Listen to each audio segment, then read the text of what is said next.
ગીર સોમનાથ જિલ્લા પોલીસ દ્વારા ગીર રક્ષક કપ 2024 અંતર્ગત જિલ્લાની 17 પોલીસ ટીમોની ક્રિકેટ મેચનું આયોજન કરાયું હતું, જેમાં પ્રથમ વખત ગીર સોમનાથ પોલીસ અને પત્રકારો વચ્ચે રોમાંચક રહ્યું હતું। ગીર સોમનાથ જિલ્લા પોલીસ દ્વારા ગીર રક્ષક કપ 2024 અંતર્ગત જિલ્લાના પોલીસની 17 ટીમોનું ક્રિકેટ ટુર્નામેન્ટ મેચનું આયોજન કરાયું હતું, જેમાં પ્રથમ મેચ પોલીસ અને પત્રકારો વચ્ચે રોમાંચક રખાયો હતો। 24 કલાકની ભાગદોડ જવાબદારી વચ્ચે પ્રજાની વચ્ચે રહેનારા તેમજ તેમની સુરક્ષા સાથે કાયદાની વ્યવસ્થાઓ પણ જળવાઈ રહે તે માટે રહેતા પોલીસ તંત્ર દ્વારા ગીર સોમનાથ જિલ્લાના તાલાલા તાલુકાના વીરપુર ગામે રમણીય વાતાવરણ અને ક્રિકેટ સ્ટેડિયમ ખાતે ગીર સોમનાથ જિલ્લા એસપી મનોહરસિંહ જાડેજાની સૂચનાથી જિલ્લાની 17 પોલીસની ટીમો વચ્ચે ગીર રક્ષક ક્રિકેટ ટુર્નામેન્ટનું ભવ્ય આયોજન કરાયું હતું, જેમાં પ્રથમ મેચ ગીર સોમનાથ જિલ્લાના મુખ્ય પત્રકારો સાથે ફ્રેન્ડલી રમવાનું આયોજન કરાયું, જેમાં ગીર સોમનાથ જિલ્લાના પત્રકારોમાં Mitesh Parmar captain, Dinesh Solanki vice captain, Dilip Mori, Rohit Barad, Arvind Sodha, Atul Kotecha, Chetan અપાનાથી, પ્રદીપ બાપુ, નાનજી ચાવડા, પ્રકાશભાઈ, અજીત સહિતની પત્રકાર 11ની ટીમ સાથે ગીર સોમનાથ જિલ્લા SP Manoharsinh Jadeja captain, DYSP, LCB, SOG, PI સહિતની ટીમનો ક્રિકેટ મેચ રમાયો હતો, જેમાં વેરાવળ ખારમા સમાજના પટેલ જીતુભાઈ કુહાડા પણ પોલીસ ટીમમાં રમ્યા હતા।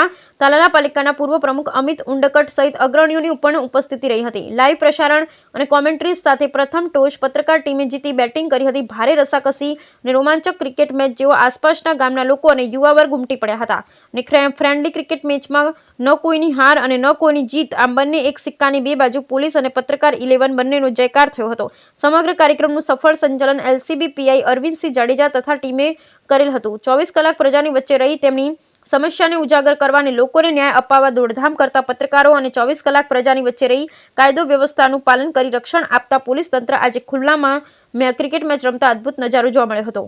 ગીર સોમનાથ જિલ્લા પોલીસ દ્વારા કઈ જગ્યાએ મેચ રાખવામાં આવ્યો છે, કુલ કેટલી ટીમનો મેચ રાખ્યો, સમગ્ર આયોજન છે? દર વર્ષની જેમ જ અમે આ વર્ષે પણ સ્પોર્ટ્સ મીટ ગીર સોમનાથ જિલ્લા પોલીસના તમામ કર્મચારીઓ માટે રાખી છે। ગઈકાલે સૂત્રાપાડા ખાતે 265 કર્મચારીઓએ ભાગ લઈને એથ્લેટિક્સ ટુર્નામેન્ટ પૂરી કરી। આજે તલાલા ક્રિકેટ ગ્રાઉન્ડ ખાતે અમે જે જિલ્લાની પોલીસ સ્ટેશનો અને અલગ એકમો છે એ એકમોના ટીમો ટોટલ 13 ટીમોની વચ્ચે અત્યારે ક્રિકેટ ટુર્નામેન્ટ ચાલુ છે અને જેમાં 13 ટીમોની વચ્ચે મેચો રમાઈને આવતીકાલે એની ફાઇનલ મેચ અને ક્લોઝિંગ સેરેમની થશે।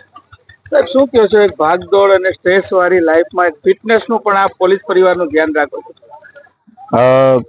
ફક્ત ફિટનેસ જ નહીં, ફિટનેસ તો એક હેતુ છે જ અમારો, પણ સાથે સાથે પોલીસ એની જે રૂટીન કામગીરી છે એમાંથી કંઈક નવું કરે, યુનિટીની ભાવના કેળવાય, પોલીસમાં સ્પોર્ટ્સમેન સ્પિરિટ ડેવલપ થાય, જે સ્ટ્રેસનું લેવલ છે પોલીસનું એ લેવલમાં થોડુંક આપણે કંઈક હેલ્પ કરી શકીએ એને।